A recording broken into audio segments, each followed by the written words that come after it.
Happy morning. We got about 3/4 of an inch of rain under the trees last night. You can hear everybody going by about a mile away. But this morning I have to go refresh the chicken coop. So I'm going to let them out a little bit early and they're not going to mind. Also, when I let them out a little early, they go to bed a little early. So it just wears them out. So they should have plenty of yummy snacks this morning. Next weekend, I'm going to French Lick to see Mom and Dad, and I'm glad, I'm happy. Haven't seen them since Tabby's wedding, and that's been 2018. It's been several years now. So Sarah is going to go with me, and we've got the family reunion at one of my most favorite places in the world, Spring Mill State Park up near Mitchell, Indiana. I just absolutely love that place. So I am looking forward to that. As you can tell, it is promising to be just a glorious day. It's supposed to get in the upper 70s. I wanted to show you some of the more interesting features of our property before I get to the birds. We don't know much about what these are. There were no notes about them when we moved in. First thing is this very interesting pile of reclaimed wood. I don't know. We don't know what it was for. We don't know if it actually has a purpose right now, but there it stands.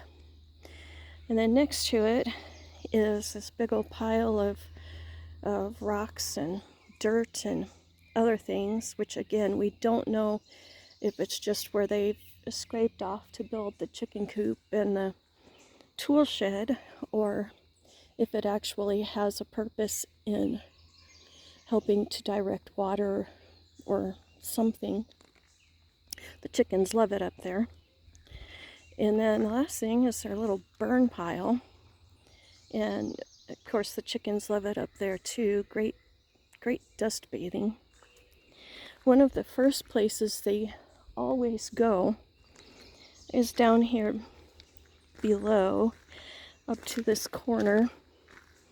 We're probably going to start calling it Poison Corner because there is a lot of poison oak and poison ivy and other lovely things. But the dirt in this area is just beautiful. It looks very healthy and very good for a raised garden bed somewhere. We'd have to cover a raised garden bed somehow because Sarah and Rod have both seen deer tracks. Of course, we can expect deer here, but I haven't seen any yet. And my walking around the property is still quite limited due to the ankle. But I think today I can walk you down to the pond. We've all now seen the turtle that we've come to know as Nessie, since Sarah was the only one seeing it for a while. And maybe today you can see it. We thought originally that it was a snapping turtle, but since now everybody's had a chance to look at it and we've used the binoculars to study it, we think it's actually an eastern map turtle because its shell does look pretty flat and smooth. When you look at it from the house, it looks like it's just a rock floating in the water until you look more closely, and then you can see its little head. But I'm about to disturb 100 little frogs.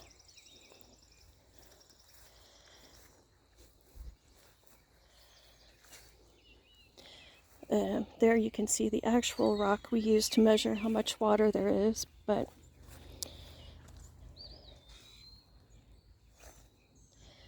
I don't know how much. Oh, there went one for you. Some of them just give these silly little squeaks. They sound hilarious. And then they'll just hang out in the water for a little bit until things settle down. Nessie pulls a pretty big ripple, and I don't see any her size yet this morning. She might actually be on the bank somewhere. The good news is we're finally seeing some crows. Haven't seen any crows yet, so I have to figure out how I'm going to start making them my friends. Clearly I need my crow army since I left behind all my little Portland crows. You can tell I'm walking through all this grass. I'm well covered in deep woods off. I'm the lucky one that got the first tick bite of the year, so we're watching for symptoms of Lyme and alpha-gal syndrome. So far, so good. Nothing much to worry about. So up we go. And I think that'll be it for today. See you later.